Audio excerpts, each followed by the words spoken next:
Hello students, today in this lecture we will see polygon law of vector addition. तो क्या होता है polygon law of vector addition, वो आज हम इस लेक्चर में देखने वाले हैं। Okay, so let's start. देखो, ऑलरेडी हमने triangle law of vector addition देखा, we have already seen triangle law of vector addition. Okay, so here in today's lecture we will see repeated use of triangle law of addition, right. तो आज हम इस lecture में repeated use triangle law of vector addition का देखने वाले हैं कि triangle law of vector addition को हम बार बार यूज करके एक नया वेक्टर एडिशन का रूल बना दिया है, उसको हमने बोला है polygon law of vector addition. Poly means many, right. तो क्या है, चलो स्टार्ट करते हैं। ओके, सो अगर आप ध्यान से देखोगे, let's consider a triangle O A B. एक काम करता हूं मैं ना, पहले ये जितने भी वेक्टर्स को मैंने नेमिंग किया है ये सारे नेमिंग्स मैं रब कर देता हूं, तो अगर मैं प्रॉपरली ऑन द स्पॉट तुमको करके दिखाऊं तो ज्यादा बेटर होगा, right.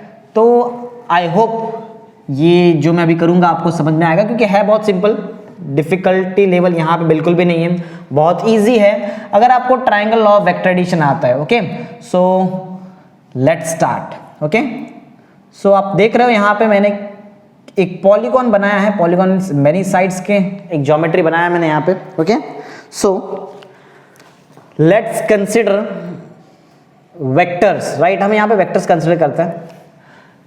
Late this O A bar be equal to A bar, ठीक है। तो मैंने यहाँ पे क्या किया, मैंने एक ओ ए बार को एक वेक्टर एज्यूम किया। चलो एक काम करते हैं, ए1 बार लेते हैं, क्योंकि ऐसे बहुत सारा साइड्स हमारे पास अवेलेबल है। Okay, so this vector is A1. Let's consider this A B vector as A2 bar, B C vector as A3 bar, okay, this C D vector as A4 bar and this DE vector as A5 bar. So we have considered 5 different types of vectors in a particular directions: A1 bar, A2 bar, A3 bar, A4 bar and A5 bar. Okay, तो हमने यहाँ पे 5 अलग अलग vectors consider किए हैं, A1 बार, A2 बार, A3 बार, A4 बार और A5 बार। Okay, हाँ, करना क्या है वो सुनो। In this geometry we have to apply triangle law of vector addition. हमको इस ज्योमेट्री में triangle law of vector addition use करना है। जैसे मैंने पहले ही बताया, पढ़ रहे हैं हम polygon law of vector addition, लेकिन polygon law of vector addition basically है क्या, ये repeated use of triangle law of vector addition है। Okay, so let's start. Okay, if we will apply triangle law of vector addition in OAB, applying triangle law of vector addition in OAB। अगर मैं OAB triangle में triangle law of vector addition use करूंगा तो क्या आएगा answer, वो तो ठीक है, लेकिन उससे पहले आप ये चेक करो कि क्या इस ट्रायंगल में triangle law of vector addition possible है। देखते हैं, triangle law of vector addition का सबसे बेसिक कंसेप्ट है, जो वेक्टर्स होते हैं वो ऑर्डर्स में होने चाहिए। ऑर्डर में मतलब क्या, जहां पे आपका फर्स्ट वेक्टर खत्म होता है वहां से सेकंड वेक्टर स्टार्ट होना चाहिए। ऑब्वियस है, वैसे ही है, राइट। देखो, ये फर्स्ट वेक्टर ओ ए वाला वेक्टर आपका ए पे खत्म हो रहा है, तो ये ओ बी वाला वेक्टर ए से स्टार्ट हो रहा है, राइट ना। तो करेक्ट है, यहाँ पे हम triangle law of vector addition use कर सकते हैं। Okay, so what is triangle law of vector addition, बहुत ईजी है। दो वेक्टर्स को ऐड करो जो ऑर्डर में है, और इनसे जो रिजल्टेंट वेक्टर मिलेगा वो ट्रायंगल का थर्ड साइड होता है, राइट ना। तो अगर मैं A1 बार प्लस A2 बार, चलो इसको हम मैथमेटिकली यहाँ पे करके लेते हैं, तो हमको अगर मैं OA बार को AB बार से प्लस करूँ तो मुझे मिलेगा OB bar, right, OB bar, ये हमको मिलने वाला है। तो this OB bar can be written as OA bar plus this AB bar, ऐसा हम लिख सकते हैं, राइट। ये कहां से मैंने लिखा है, by using triangle law of vector addition. Okay, let's substitute the value of respective vectors. This OB bar, इसका आंसर तो मुझे निकालना है, OB bar. Okay, this OA bar can be written as, this OA bar can be written as A1 bar. Okay, this is A1 bar plus this AB bar can be written as A2 bar, इसको हम A2 बार ऐसा लिख सकते हैं। तो ये जो मुझे आंसर मिला है, ये आंसर किस चीज का है, this is the answer of OB bar. Means I can write this OB bar as A1 bar plus A2 bar, क्योंकि यही तो हमारा OB बार का आंसर है, राइट। हम OB बार को लिख सकते हैं, we can write OB bar as A1 bar plus A2 bar. Okay, I hope आपको इस ट्रायंगल में triangle law of vector addition use करने आया है। ओके, चलो आगे बढ़ते हैं, right. Let's apply triangle law of vector addition, again हम वापस अप्लाई कर रहे हैं, राइट, इन ट्रायंगल OBC। अभी मैंने फर्स्ट ट्रायंगल में अप्लाई किया, अब हम सेकंड ट्रायंगल में अप्लाई करते हैं। OBC, पहले ये चेक कर लो whether the triangle law of vector addition is possible in this triangle. Check कर लो एक बार, बहुत इजी कंसेप्ट है, चेक करना है आपको कि क्या वेक्टर्स प्रॉपरली ऑर्डर में है, मींस जहां पे आपका फर्स्ट वेक्टर खत्म होता है वहां से सेकंड वेक्टर स्टार्ट होना चाहिए, क्या ऐसा हो रहा है, चेक करते हैं। देखो जहां पे आपका ये फर्स्ट वेक्टर खत्म हो रहा है वहां से सेकंड वेक्टर स्टार्ट हो रहा है, एरो देख के हम समझ सकते हैं, क्लियर, तो ये राइट है, कोई प्रॉब्लम नहीं, अप्लाई कर सकते हैं। तो अगर मैं ये OB बार और इस BC बार को प्लस करूं, then I will get OC bar according to triangle law of vector addition, जो मैंने ऑलरेडी सिखा दिया है, राइट ना। जब हम ट्राइंगल के दो साइड्स को प्लस करते हैं, दो वेक्टर्स को प्लस करते हैं जो साइड्स के फॉर्म में, राइट, और अगर वो ऑर्डर में है तो आपका आंसर थर्ड साइड आता है, ये ना answer. So we can write this OB bar plus BC bar as OC bar. इसके लिए हमको करना पड़ेगा, we have to apply triangle law of vector addition in triangle OBC वाले ट्राइंगल में हम क्या अप्लाई करने जा रहे हैं, we are applying triangle law of vector addition. Let's start, okay. So this OBC can be written as this OBC, right. This OBC में हम अगर triangle law of vector addition apply करेंगे तो कैसा होगा, आंसर चाहिए ना, आंसर क्या होता है, answer is always the third side of the triangle, this is the third side which is OC bar. This OC bar can be written as OB bar plus BC bar. हम OC bar को, इस OC bar को लिख सकते हैं OB bar plus BC bar, OB bar plus BC bar, clear, एकदम easy, okay. I hope आपको समझ में आया मैंने क्या लिखा है, okay. Let's substitute the value of respective vectors, जो भी वेक्टर्स हमारे पास यहाँ पे हैं उनका वैल्यू हम वहां पुट करते हैं। This OB bar, this OB bar का हमारे पास ऑलरेडी आंसर अवेलेबल है, we can write this OB bar as A1 bar plus A2 bar. हम इस OB बार को A1 बार प्लस A2 बार लिख सकते हैं, okay. So this OB bar can be written as A1 bar plus A2 bar, right, okay. Let's substitute the value of BC bar, this BC bar can be written as A3 bar, right, this BC bar can be written as A3 bar. So this is the answer of OC bar which is the resultant vector of second triangle, right? इसको मैं second triangle बोल रहा हूँ, ये हमारे लिए first triangle था क्योंकि मैंने यहाँ पे first time यहाँ पे अप्लाई किया था, ओके, सिंपल, ओके। तो OC बार का मेरे पास आंसर अवेलेबल है, answer for OC bar is A1 bar plus A2 bar plus A3 bar, okay. So here we will write the answer for OC bar as A1 bar plus A2 bar plus A3 bar, clear, okay. समझ में आई बात, क्या कर रहे हैं हम यहाँ पे, okay.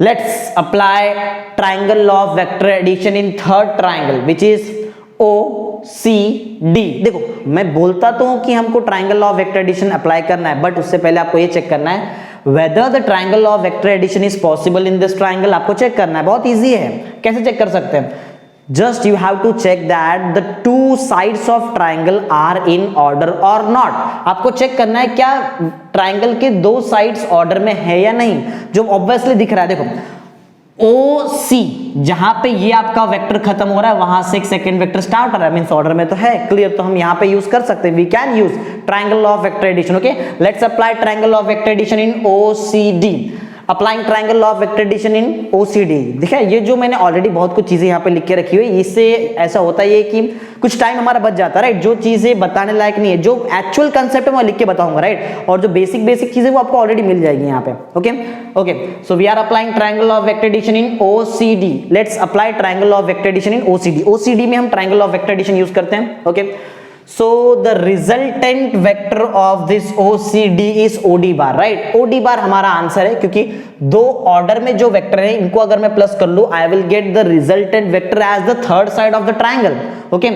So this OC bar plus CD bar can be written as OD bar, right? तो मैं OD bar का आंसर लिख देता हूं यहाँ पे, this OD bar, ये दिख रहा है आपको, जो थर्ड साइड होगा ट्राइंगल का, जो ऑर्डर में नहीं है, जो ट्राइंगल का वेक्टर ऑर्डर में नहीं है वो आंसर होता है, राइट। तो ये जो OD बार देख रहे हो, ये ऑर्डर में कोई भी एंगल से नहीं, ये ऑर्डर में कोई भी एंगल से नहीं है, तो ये हमारा आंसर है। This OD bar can be written as the sum of the vectors of the triangle which are in order. देख लो इसमें से, ये ट्राइंगल में से वो दो वेक्टर्स जो ऑर्डर में OC बार है और CD बार है, clear.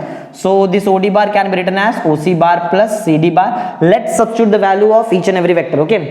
This OD bar is our answer, ये OD बार तो हमारा आंसर, इसको हम कुछ पुट नहीं कर सकते हैं, but we already have the value of OC bar ready आपके पास यहाँ पे, राइट। आप चाहिए तो यहाँ पे रीजन लिख सकते हो, कोई प्रॉब्लम नहीं है। Let's consider this as equation number 1। आप इसको इक्वेशन नंबर 1 कंसिडर करो। तो यहाँ पे एक आप रीजन लिख दो, क्योंकि मैंने OB बार का आंसर यहाँ OB बार के जगह पे मैंने A1 बार प्लस A2 बार कैसे लिखा है, by using equation number 1। So here the reason is from equation 1। Equation 1 से मैंने ऐसे लिखने का ट्राई किया। ओके, आगे बढ़ते हैं। ओके, तो इक्वेशन 1 से मैंने ऐसा लिखा है, and for this expression let's consider this as equation number 2। आप इसको इक्वेशन नंबर 2 ले लो, because we have to use this value in this equation, right. OC bar का आंसर हमको यहाँ पे जरूरत पड़ने वाला है। OC bar is A1 bar plus A2 bar plus A3 bar, right. This is the answer of OC bar. CD bar है हमारे पास already, right. This CD bar is A4 bar, दिख रहा है आपको यहाँ पे लिखा हुआ है already. This CD bar is A4 bar. Clear? Okay, so आपको यहाँ पे रीजन बताना पड़ेगा। ये जो OC बार है, ये OC बार का आंसर कहाँ से आपने इतना बड़ा लिखा, हमने ऊपर से लिखा, राइट। तो यहाँ पे रीजन है फ्रॉम इक्वेशन, राइट। एक काम करता हूँ, जो रीजन है उसको मैं अलग कलर से लिखता हूँ, तो एकदम क्लियर समझ में आए कि हाँ कौन सा पार्ट रीजन है और कौन सा पार्ट हमारा एक्सप्रेशन है। Okay, so this is for this equation will write from equation 1, right. और यहाँ पे हम लिखेंगे फ्रॉम इक्वेशन 2, राइट। तो बहुत सिंपल चीज है, एकदम डिफिकल्ट नहीं है। हाँ, मुझे पता है ये वाला थियरी यहाँ पे जो स्टेटमेंट है वो बचा हुआ है, मैं बताऊंगा उस चीज को, कोई प्रॉब्लम नहीं है। From equation 2, right, and this expression दिख रहा है, for this expression we will consider this expression as equation number 3। Let's consider this as equation number 3। इसका यूज हमको आगे भी होने वाला है, राइट। ओके, चलो, तो अभी तक हमने we have applied triangle of vector addition in 3 triangles, first triangle, second triangle and third triangle. That's finally we will apply the triangle law in last triangle available, right, which is ODE। ODE में apply करते हैं। Okay, सो मैंने already यहाँ पे लिखा हुआ है applying triangle law of vector addition in ODE, right. हम कहाँ यूज कर रहे हैं? ODE में यूज करते हैं। बहुत सिंपल सा है, चेक कर लो that whether the triangle of vector addition is possible in this triangle. Check करते हैं क्या ट्रायंगल लॉ यहाँ पर पॉसिबल है। बिल्कुल पॉसिबल है, देख लो। ट्रायंगल लॉ के लिए बहुत एक सिंपल सा लॉजिक है, कोई तो 2 वेक्टर्स आपके ऑर्डर में होने चाहिए, राइट। ओके, OD बार दिख रहा है आपको, एरो देख रहे हैं ना आप, जहां पे OD बार वाला वेक्टर आपका खत्म होता है वहां से DE बार वाला वेक्टर स्टार्ट होता है, तो ऑर्डर में तो है। Clear? So we can apply triangle law of vector addition and we will apply. Okay, चलो स्टार्ट करते हैं। सो दिस, हाँ, आंसर क्या होता है triangle law of vector addition का? वो ट्रायंगल का साइड जो ऑर्डर में नहीं है। आप देख सकते हो दिस ऑर्डर, ये कोई ऑर्डर में नहीं बनता, देख रहे हैं आप, यहां से कोई ऑर्डर नहीं बन रहा है properly. Okay, so this OE bar is our answer. So we can write this OE bar as, हम OE बार को लिख सकते हैं। अच्छा, OE बार को हम कैसे लिखेंगे? This OE bar can be written as the sum of the remaining 2 sides of the triangle, which is OD and DE. OD and DE, right? So this OE bar can be written as OD bar plus DE bar. Clear? Right, समझ में आ रही है बात क्या बता रहा हूं मैं आपको? Okay, we already have the value of OD bar. OD bar का आंसर हमारे पास पहले से है, राइट। सो अब यहां पे वैसे देखा जाए तो यहां पे हम फ्रॉम इक्वेशन 1 यूज करके कर सकते, कोई प्रॉब्लम नहीं है ये, ठीक है। चलो, सो फ्रॉम इक्वेशन 1, इसके आगे का जो स्टेप होगा, in that step I will use equation 3, right. Equation 3 का यूज मैं करने वाला हूं इसके आगे वाले स्टेप में। सो लेट्स यूज, देखते हैं, लेट यूज करते देखते हैं। This OE bar can be written as, we already have the value of OD bar. OD bar का वैल्यू हमारे पास ऑलरेडी अवेलेबल है, that is A1 bar plus A2 bar plus A3 bar plus A4 bar plus value of DE bar, और you can say DE bar is A5 bar. तो मैं इस DE बार के जगह पे A5 बार लिख सकता हूं, right. So here is the answer of OE bar which was the last vector. आप बोल सकते हो यहाँ पे आप ऐसा ही बोल सकते हो, this is the resultant vector of this all vector, right. ये दिख रहा है आपको OE बार, ये OE बार रिजल्टेंट वेक्टर है किसका? बाकी सभी वेक्टर को आप अगर ऐड करोगे by using triangle law of vector addition, you will get OE bar.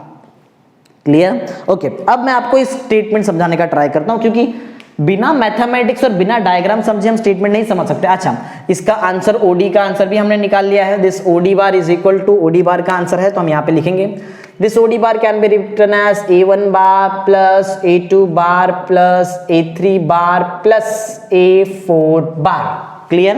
And OE bar भी हमारे पास अवेलेबल है. This OE bar can be written as A1 up to A5, right?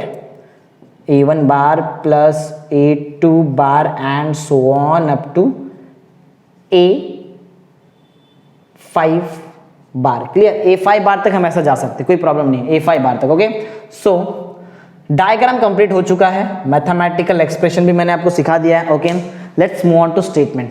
Okay, so statement बड़ा दिख रहा होगा आपको, but है बहुत इजी, बहुत इजी. कैसे? चलो स्टार्ट करते हैं. देखो, पहले बातों को समझो, right?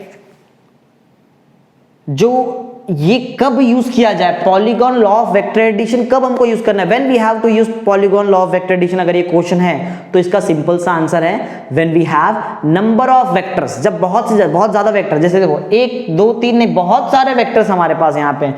If number of vectors, condition है वो नंबर ऑफ वेक्टर जो भी आप यूज कर रहे हो, that all number of vectors, that means all vectors must be of a same physical quantity. Means अगर ये A1 बार अगर वेलोसिटी को रिप्रेजेंट करता है और ये A2 बार वेलोसिटी को रिप्रेजेंट करता है, तो ही ये ऐड होके A1 बार प्लस A2 बार बन सकता है. ओके, सो आई होप अभी तक आपको समझ में आ रहा है. मींस बोलने का मतलब ये है that all vectors which are involved in the diagram must be of a same physical quantity. सारे का जितने भी वेक्टर हैं, सारे वेक्टर्स का फिजिकल क्वांटिटी एक ही होना चाहिए, राइट? तो पॉइंट ऐसा है व्हेन, और यू कैन से if number of vectors of same type. कैसा टाइप? सेम. सब के सब वेलोसिटी या तो सबके सब फोर्स, राइट? ऐसा.